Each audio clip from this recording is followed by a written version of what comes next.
नमस्कार। सचिन विष्णुदेव सरवटे, पूर्व उपाध्यक्ष अनुसूचित जाति आयोग एवं सफाई कर्मचारी आयोग, राजस्थान सरकार द्वारा जनहित में सरकार को भेजे गए पत्र पर चर्चा करेंगे। उससे पहले निवेदन है कि नीचे दिए गए सब्सक्राइब बटन और घंटी के आइकॉन को दबाएं। फेसबुक पर देख रहे हैं तो फॉलो, लाइक, कमेंट और शेयर करें।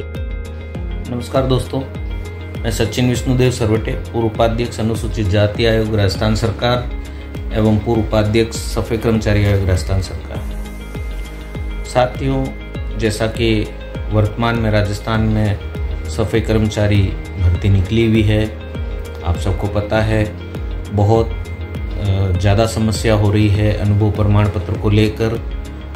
जिन व्यक्तियों ने, जिन कार्मिकों ने सफाई का वास्तव में काम भी किया है, उनको भी अनुभव प्रमाण पत्र नहीं मिल रहा है। ईएसआई पीएफ को लेकर समस्या आ रही है। हो ये रहा है कि जिन ठेकेदारों ने ईएसआई पीएफ जमा नहीं करवाया है, उनके अधीन जिन्होंने कार्य किया है, जो कार्मिक है, उनको वो अनुभव प्रमाण पत्र बनाकर नहीं दे रहे हैं। और नगर निकायों के अंदर जो है, निगम पालिका परिषद के अंदर अधिकारी ये कह रहे हैं कि आपका ईएसआई पीएफ कहाँ है। अगर ईएसआई पीएफ नहीं है तो वो उस पर काउंटर साइन नहीं कर रहे हैं, जबकि ऐसा प्रावधान कहीं पर भी विज्ञप्ति में नहीं था। जो डीएलबी ने विज्ञप्ति जारी की थी, उसमें ईएसआई पीएफ का कहीं जिक्र नहीं था। और जो फॉर्मेट जारी किया गया था, एक्सपीरियंस सर्टिफिकेट, उसमें भी कहीं पर भी ईएसआई पीएफ की बात नहीं है। ये कहा था कि अभिलेखों को देखकर, जो कार्मिक के अभिलेख हैं, रिकॉर्ड्स हैं, उसको देखकर प्रति हस्ताक्षर करें।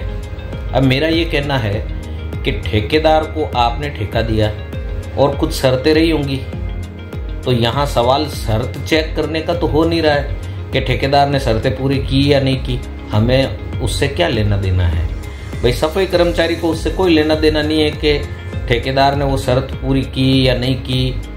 हाँ, उसको अगर ईएसआई पीएफ जमा नहीं किया है तो सफाई कर्मचारी को अधिकार है कि इसके लिए वो ईएसआई पीएफ का डिपार्टमेंट अलग से बना हुआ है, वहाँ पे अपनी शिकायत भेज सकता है अगर वो चाहे तो। लेकिन अभी उसको शिकायत करने की प्राथमिकता नहीं है। वो अभी फिलहाल सफाई कर्मचारी भर्ती के अंदर आवेदन करना चाहता है और इसके लिए उसे अनुभव प्रमाण पत्र की आवश्यकता है। अब ईएसआई पीएफ का बीच में आपने घपला डाल के और उनके अनुभव प्रमाण पत्र पे रोक लगा दी है, तो मेरा ये कहना है कि जब ईएसआई पीएफ की कहीं बात ही नहीं है विज्ञप्ति में, तो जो अन्य अभिलेख है, जैसे उनकी हाजिरी है, जैसे उनके और कोई रिकॉर्ड है, उनको वेतन कैसे दिया जाता था, उन रिकॉर्ड्स को आप चेक करिए ना। और मैं तो ये कहता हूँ कि वो भी चेक करने की आवश्यकता नहीं है। आप जानो और ठेकेदार जाने। ठेकेदार को आपने ठेका दिया, ठेकेदार ने आपको काम करके दे दिया, आपने उसको पेमेंट दे दिया। अब ठेकेदार ही तो बताएगा कि भाई मेरे अधीन कौन कौन कर्मचारी थे।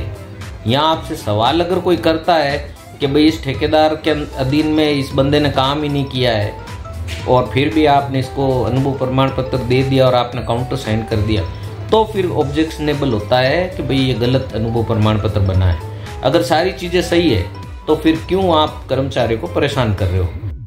इस विषय में मैंने एक लेटर 5 नवंबर को लिखा है, जिसमें मैंने लिखा है भजन लाल जी शर्मा, जो कि माननीय मुख्यमंत्री हैं राजस्थान सरकार के, और जाबर सिंह जी खर्रा जी, जो कि माननीय यूडीएच मंत्री हैं स्वायत्त शासन विभाग जयपुर राजस्थान, और प्रमुख शासन सचिव और निदेशक महोदय जो कि स्वायत्त शासन विभाग के हैं, उनको लेटर लिखा है। विषय आप स्क्रीन पे देख रहे हैं। सफाई कर्मचारी भर्ती 2024 में ठेकेदारों द्वारा अनुभव प्रमाण पत्र नहीं देने वालों पर कानूनी कार्रवाई करने निकाय द्वारा प्रति हस्ताक्षर के लिए नियुक्त अधिकारियों द्वारा भर्ती विज्ञापन में ईएसआई पीएफ की शर्त नहीं होने पर भी ईएसआई पीएफ का हवाला देकर अनुभव प्रमाण पत्र पर हस्ताक्षर न करने के संदर्भ में। महोदय जी, उपरोक्त विषय के संदर्भ में सफाई कर्मचारी भर्ती में अंतिम दिनांक आगे बढ़ाने के लिए आपका आभार व्यक्त करते हैं। हमने लीगल नोटिस भेजा था, उसमें ये निवेदन किया था कि अंतिम डेट बढ़ाई जाए, क्योंकि हमारे जो वाल्मीकि समाज के कर्मचारी हैं उनके जो है अनुभव प्रमाण पत्र अभी जारी नहीं हुए हैं। बहुत से कर्मचारी परेशान हो रहे हैं। आगे लिखा है पहले पॉइंट में, राजस्थान के विभिन्न क्षेत्रों की विभिन्न निकायों में ठेकेदार संवेदक के अधीन सफाई का कार्य करने वाले अधिकतम सफाई कर्मियों द्वारा मेरे संज्ञान में लाया जा रहा है कि उनके ठेकेदारों को बारंबार निवेदन करने पर भी वे उनका अनुभव प्रमाण पत्र नहीं बना रहे हैं, और कुछ मामलों में बना रहे हैं तो अवधि सही रूप से अंकित नहीं कर रहे हैं। ऐसा इसलिए किया जा रहा है क्योंकि कुछ ठेकेदार ESIPF का पैसा जमा नहीं करवाते और कार्मिकों को ऑफ रिकॉर्ड काम करवाते हैं, जिसके कारण अनुभव प्रमाण पत्र बनाने से कतरा रहे हैं। उनका तर्क है कि अधिकतम कार्मिक रेगुलर काम पर नहीं आते, बीच बीच में छोड़ देते हैं और फिर वापस ज्वाइन करते हैं, जबकि ये गलत है। कर्मचारी तो रेगुलर हैं, ठेकेदार उन्हें ESIPF से बचने के लिए रेगुलर शो नहीं करते हैं। वहीं दूसरी ओर अपने निकटतम रिश्तेदारों आदि का रिकॉर्ड ये लोग पहले से ही ठीक रखते हैं। इसीलिए इस भर्ती में ऐसे ठेकेदारों के रिश्तेदारों के अनुभव प्रमाण पत्र जारी कर दिए गए हैं या आसानी से जारी कर दिए जाएंगे, लेकिन अंततः वह गरीब बेरोजगार मजदूर तकलीफ पा रहा है जिसने वास्तव में रेगुलर काम भी किया, लेकिन उसे रेगुलर ना बताकर उसका ESIPF का पैसा भी जमा नहीं हुआ और अब उसका अनुभव प्रमाण पत्र भी नहीं बनाया जा रहा है। कुछ जगहों से शिकायत आ रही है कि कुछ ठेकेदार या दलाल ऐसे अशिक्षित या नियमों से अनभिज्ञ कार्मिकों से अनुभव के नाम पर मोटी रकम वसूल रहे हैं। ऐसे में इन कार्मिकों के हकों की रक्षा करने का मेरी राय में एकमात्र उपाय बचा है कि आप अनुभव प्रमाण पत्र को प्रति हस्ताक्षर करने के लिए नियुक्त अधिकारियों को निर्देश जारी करें कि ESIPF को न देखकर अन्य अभिलेख जैसे कि हाजिरी रजिस्टर, कार्मिकों को भुगतान किया गया वेतन आदि से मिलान करके अनुभव प्रमाण पत्रों पर प्रति हस्ताक्षर करके उनके अनुभव मान्य करावें। यदि ऐसा नहीं होता है और इन कार्मिकों के हकों के साथ कुठाराघात किया गया तो मजबूरन मुझे राजस्थान के ऐसे तमाम ठेकेदारों और उनके साथ लिप्त अधिकारियों के खिलाफ RTI लगवाकर या अन्य माध्यम से सभी जानकारियां प्राप्त कर कानूनी कार्रवाई करवानी पड़ेगी और उनके द्वारा चोरी किया गया ESIPF जुर्माने के साथ भरवाने की कार्रवाई करवानी पड़ेगी। वर्तमान भर्ती विज्ञप्ति 2024 में पृष्ठ 15 के पैरा 6 अहर्ताएं में केवल संबंधित दस्तावेजों का जिक्र किया गया है, न कि वहां स्पष्ट रूप से ESIPF के सत्यापन की बात लिखी गई है। इसके अतिरिक्त 28 अक्टूबर को जो जारी हुआ है अनुभव प्रमाण पत्र का जो फॉर्मेट है उसमें भी ESIPF के बारे में कहीं कोई कॉलम नहीं दिया गया है। फिर भी अधिकारी ESIPF की कमी बताकर हजारों वास्तविक कार्मिकों को आवेदन करने से वंचित करवाने की ओर अग्रसर है। अतः ऐसे कार्मिकों के आवेदन करने के अधिकारों के संरक्षण के लिए स्पष्ट निर्देश जारी करावे कि अभिलेखों की जांच में ESIPF को न जांचा जाए। तो दोस्तों ये लेटर था जो मैंने लिखा है। अब मैं आपको बताता हूँ कि विज्ञप्ति में क्या था। देखिए ये है विज्ञप्ति, प्रति हस्ताक्षर की जो बात है उसको देखते हैं क्या लिखा है उसको। ये देखिए इनका जो सी जो पॉइंट है, जो अहर्ताएं हैं 6 नंबर पे जो अहर्ताएं यानी योग्यताएं क्या क्या होनी चाहिए। राजस्थान का मूल निवासी हो, सफाई कर्मचारी पद हेतु कोई शैक्षणिक योग्यता निर्धारित नहीं है, और सफाई कर्मचारी के पद पर भर्ती हेतु सैनिटेशन जैसे सड़क की सफाई, सार्वजनिक सीवरेज की सफाई का 1 वर्ष का कार्य अनुभव प्रमाण पत्र निर्धारित प्रपत्र में जो कि निम्नलिखित जारी किया गया हो। दोस्तों मेरे पास में कई फ़ोन आते हैं, बोलते हैं कि साहब हम सफाई का वो गाड़ी चलाते हैं, हम ड्राइवर हैं और हमारे को अनुभव प्रमाण पत्र नहीं बना कर दिया जा रहा है। तो देखिए यहाँ पे साफ साफ लिखा है, आप पढ़िए। इसमें साफ लिखा है सड़क की सफाई, सार्वजनिक सीवरेज की सफाई का 1 वर्ष का कार्य अनुभव, ये क्लियरली इन्होंने यहाँ पे लिखा है। तो इसीलिए जब ये क्लियर लिख दिया गया है तो फिर आप अलग से डिमांड नहीं कर सकते। हालांकि आप अपने स्तर पर अगर उनसे रिक्वेस्ट करें कि अगर मैं गाड़ी चला रहा हूँ सफाई की तो वो भी तो सफाई के कार्य के अंतर्गत ही आता है। तो आप इसमें अनुभव प्रमाण पत्र में ड्राइवर क्यों शो करते हैं? आप सफाई का कार्य लिखिए ना कि भाई सफाई का कार्य करते हैं, इन्होंने इतने समय से इतने समय तक हमारे साथ में यहाँ पर सफाई का कार्य किया है। अब वो ड्राइवर के रूप में किया, कचरा लेके जाना भी तो एक सफाई का ही कार्य हो गया ना। तो यहाँ पे इन्होंने इसमें शर्त ऐसी लिखी है, लेकिन अगर अनुभव प्रमाण पत्र सभी के लागू होते हैं तो जो होटल या हॉस्पिटल में काम कर रहा है वो तो रोड पे सफाई नहीं कर रहा है, वो तो सीवरेज की सफाई नहीं कर रहा है। तो अगर उसका अनुभव प्रमाण पत्र मान्य होगा तो फिर ऐसे लोगों का भी अनुभव प्रमाण पत्र मान्य होगा जिसने काम तो निकायों में ही किया है लेकिन सफाई का ना करके डायरेक्ट और ड्राइवर का काम किया है। तो उनके लिए ये बात मैंने बोली है, क्योंकि मेरे पास में फ़ोन आते रहते हैं। यहाँ पे देखिए ये जो लिखा है ना, नगरीय निकाय से सीधे ही नियोजित होने की स्थिति में नगर पालिका का अधिकारी या उनके द्वारा ऑथराइज किया हुआ अधिकारी वो सिग्नेचर करेगा। इस पूरे पैराग्राफ में आप देखो कहीं पर भी ESIPF की बात आई है क्या? कहीं नहीं है, कहीं पर भी नहीं लिखा है कि ESIPF की जांच करनी है। फिर इन्होंने अनुभव प्रमाण पत्र का जो फॉर्मेट है वो इस ऑनलाइन पोर्टल पे डाला हुआ है, ऐसा लिखा है। तो अपन देख लेते हैं अनुभव प्रमाण पत्र का फॉर्मेट भी कि क्या था उसके अंदर। पहले का अनुभव प्रमाण पत्र का फॉर्मेट अलग था, शायद मेरे ख्याल से ये देखिए इस तरह का था। क्या लिखा हुआ है यहाँ पे? नगरीय निकाय का नाम, यहाँ से पढ़ो। प्रमाणित किया जाता है कि श्री या श्रीमती या सुश्री, पुत्र पुत्री या पत्नी, जाति में जो आपका कास्ट सर्टिफिकेट बना हुआ है ध्यान रखना वही जाति लिखना। आपकी कास्ट सर्टिफिकेट में अगर मेहतर लिखा हुआ है तो आपको मेहतर ही लिखना है, यहाँ पे वाल्मीकि नहीं लिखेंगे। अगर वाल्मीकि नाम से अगर आपका कास्ट, आपका जाति प्रमाण पत्र जिस नाम से बना हुआ है वो नाम यहाँ लिखना है। मेहतर लिखा हुआ तो मेहतर लिखना है, वाल्मीकि लिखा हुआ है तो वाल्मीकि लिखना है, या कुछ और लिखा है तो जो भी लिखा है वो यहाँ लिखना है। यहाँ आपको निवासी के रूप में बताना आपके निवासी कहाँ के हैं। फिर है कि निम्नांकित कार्यान्तर्गत सफाई का कार्य जितनी तारीख से जितनी तारीख तक लिखा हो वो आप लिखेंगे। यहाँ पे कितनी तारीख से कितनी तारीख तक काम किया आपने। यहाँ पे नगरीय निकाय का नाम आएगा, यानी कि आप किस नगर पालिका में है कि नगर परिषद में है या नगर निगम में आपने काम किया है वो यहाँ पे नगरीय निकाय के आगे आ जाएगा।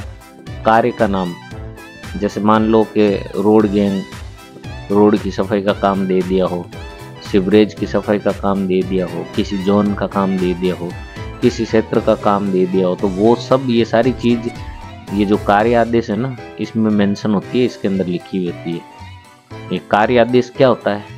ये कार्य आदेश वो होता है जो आपके ठेकेदार और आपकी नगर पालिका, नगर निगम या नगर परिषद के बीच में कॉन्ट्रैक्ट जो होता है ना उसको कहते हैं कार्य आदेश। वो कॉन्ट्रैक्ट जब उनके बीच में साइन होता है तब जो आपकी निकाय है वो कार्य आदेश जारी करती है कि आपको ये कार्य करने पड़ेंगे। तो उसके ऊपर, उस कार्य आदेश के ऊपर नंबर होता है कि वो कार्य आदेश का क्रमांक क्या है। वो क्रमांक यहाँ पे लिखना है और वो किस तारीख को हुआ था वो दिनांक यहाँ पे लिखनी है। और कार्य अवधि यानी कि किस टाइम पीरियड का वो कार्य था। माना कि उनको 1 साल का काम दिया था, 2 साल का काम दिया था, या फिर तारीख मेंशन होगी कि इतनी तारीख से इतनी तारीख, तो वो यहाँ पे लिखनी है। अब इस पूरे फॉर्मेट के अंदर कहीं पर भी ESIPF का जिक्र नहीं आया है। अब ये तो पुराना फॉर्मेट है, ठीक है। उसके बाद में इन्होंने इसमें परिवर्तन किया है, तो जो परिवर्तन किया उसको पढ़ लेते हैं। उसको पढ़ते हैं, उसमें क्या लिखा है। ये रहा संशोधित अनुभव प्रमाण पत्र। क्या आया इसके अंतर क्या आया? यहाँ फर्म का नाम डाल दिया। पहले फर्म का नाम नहीं था उसके अंदर, पहले नहीं था ना, देखा आपने? ये देख लीजिए, क्या लिखा है, सीधा नगरीय निकाय। पहले सिर्फ नगरीय निकाय का नाम लिखा हुआ था, फर्म का नाम यहाँ मेंशन नहीं था, क्योंकि इन्होंने जब हमने इनको लीगल नोटिस भेजा, लीगल नोटिस भेजने के बाद में इन्होंने एक ये फॉर्मेट में बदलाव किया और भी लोगों ने ज्ञापन दिए होंगे, हम ये मना नहीं करते कि नहीं दिए होंगे। अब आप इसमें देखिए साफ लिखा, फर्म का नाम नगरीय निकाय, कार्य का नाम, कार्य आदेश संख्या, वो सारी चीजें वही हो गई। यहाँ जारीकर्ता जो है, यहाँ जारीकर्ता संवेदक कहते हैं कॉन्ट्रैक्टर को, यानी ठेकेदार को। तो जो जारी करता है, जो ये प्रमाण पत्र जारी कर रहा है, अनुभव प्रमाण पत्र, उसका यहाँ पे जो कॉन्ट्रैक्टर से शपथ पत्र ले रहे हैं, ये इसी अनुभव प्रमाण पत्र के अंदर क्या ले रहे हैं, सशपथ प्रमाणित किया जाता है कि उक्त तथ्य मेरी सर्वोत्तम जानकारी के अनुसार सत्य है एवं अंकित तथ्यों हेतु मैं पूर्ण उत्तरदायी हूँ। किसी भी तथ्य की असत्यता पर विभाग मेरे विरुद्ध कानूनी कार्रवाई हेतु स्वतंत्र है। कौन लिख रहा है? कॉन्ट्रैक्टर लिख के दे रहा है। तो मेरे भाई सीधी सीधी बात है, जब कॉन्ट्रैक्टर आपको शपथ पत्र दे रहा है, फिर आपको कहाँ ESI PF की वो है जो वो करने की ज़रूरत है? मेरे को तो समझ में नहीं आ रहा है, ये नगरीय निकाय के जो अधिकारी बिठाए गए हैं ये क्यों परेशान कर रहे हैं लोगों को। बात ही नहीं इसके अंदर, फॉर्मेट के अंदर। जब संवेदक यानी कि कॉन्ट्रैक्टर ठेकेदार खुद अपने हस्ताक्षर मोहर लगा के दे रहा है कि भाई ये जो अगर ये फर्जी पाया जाता तो मेरी गारंटी है, फिर करना ही नहीं चाहिए ना। इसके बाद में देखो, ठेकेदार द्वारा शपथ देने के बाद ये जो मुख्य वरिष्ठ प्रबंधक है ठोस कचरा द्वारा, इसके द्वारा भी सत्यापन प्रमाणीकरण किया जा रहा है, ठीक है, जिसमें वो मुख्य जो प्रबंधक है वो कह रहा है कि प्रमाणित किया जाता है कि उपरोक्त तथ्यों का मिलान कार्यालय में उपलब्ध दस्तावेजों से कर लिया है, वर्णित समस्त तथ्य सही हैं। अब जब आपको शपथ पत्र किसने दे दिया?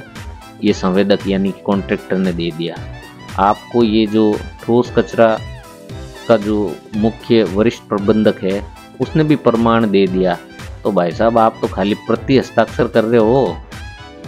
जो मुख्य नगरपालिका अधिकारी महोदय, आप क्यों परेशान कर रहे हो? आपके तो केवल प्रति हस्ताक्षर हैं। आपको कौन कुछ कह रहा है? आपको कौन कुछ कह रहा है? जो गलती होगी अनुभव प्रमाण पत्र में तो उसके लिए जिम्मेदार कौन होगा? इस सशपथ घोषणा के कारण ये संवेदक यानी कॉन्ट्रैक्टर जो कि अनुभव प्रमाण पत्र जारी करेगा। और उसको कौन चेक कर रहा है? ये चेक कर रहा है जो ठोस कचरा का जो वरिष्ठ प्रबंधक है या मुख्य प्रबंधक है, वो चेक कर रहा है, वो उसका प्रमाणीकरण कर रहा है यानी सत्यापन कर रहा है, ठीक है। जब ये सत्यापन कर रहा है, फिर ये जो नगरपालिका के जो भी अधिकारी हैं जो इन्होंने नियुक्त किया है नगर निगम में या नगरपालिका या नगर परिषद, उसका काम केवल काउंटर साइन करना है। और काउंटर साइन करने में आपको इतनी तकलीफ हो रही है कि बेचारे जो गरीब मजदूर हैं, वास्तविक जो जिन्होंने काम किया है, वो बेचारे परेशान हो रहे हैं और वो अननेसेसरी इधर उधर भटक रहे हैं। और फिर जो गलत किस्म के लोग हैं उनको पैसों से लूट रहे हैं। तो उनके लूटने का कारण आप हो गए। फिर तो आपको तो करना ही नहीं चाहिए, आपको तो सीधा काउंटर साइन करना चाहिए। जो भी ये अधिकारी नियुक्त हुआ है प्रति हस्ताक्षर करने के लिए, तो उसको तो ये देखना चाहिए कि ठोस कचरा प्रबंधक ने साइन और मोहर लगा दी क्या? हाँ लगा दी। कॉन्ट्रैक्टर ने साइन कर दिए क्या? मोहर लगा दी क्या? लगा दी। तो इन दोनों को देखकर ही तो आपको काउंटर साइन करना। मेरे भाई क्यों परेशान कर रहे हो यार कर्मचारियों को? बहुत गलत है ये। इस पे नोट क्या डला है? अनुभव प्रमाण पत्र पर प्रति हस्ताक्षर नगरपालिका एवं नगर परिषद के स्तर पर मुख्य नगरपालिका अधिकारी तथा नगर निगम के स्तर पर उपायुक्त कार्मिक या आयुक्त द्वारा ऑथराइज किया हुआ अधिकारी जो उपायुक्त के पद से नीचे का ना हो वो करेगा। यानी कि कुल मिला के बिना मतलब के कर्मचारियों को परेशान किया जा रहा है। ESI PF का कहीं नाम नहीं है, ESI PF नहीं भरा है, नहीं कुछ हुआ है, तो उसके लिए जिम्मेदार कॉन्ट्रैक्टर है, वो कॉन्ट्रैक्टर जाने और वो कर्मचारी जाने। कोई शिकायत करे तब आप एक्शन लीजिएगा, आप अभी क्यों अनुभव प्रमाण पत्र रोक के बैठ रहे हैं। तो दोस्तों, ये था पूरा अनुभव प्रमाण पत्र के बारे में कि भाई अनुभव प्रमाण पत्र के बारे में क्या क्या डिटेल चाहिए थी और हम लोग बिना मतलब के कंफ्यूज हो रहे हैं। और ये देखिए, ये लेटर मैंने लिखा था। तो अगला मेरा वीडियो जो है वो मैं जारी करूँगा, जो मैंने एक लेटर भेजा है जिसमें मैंने अब तक जितने भी सीवरेज में डेथ हुई है राजस्थान के अंदर, उनके परिवारजनों को इस सफाई कर्मचारी भर्ती में प्राथमिकता दी जाए, उसके लिए लिखी है। एक और इम्पोर्टेंट लेटर लिखा है जिसमें मैंने लिखा है कि भाई विधवा और तलाकशुदा महिलाओं को प्राथमिकता दी जाए।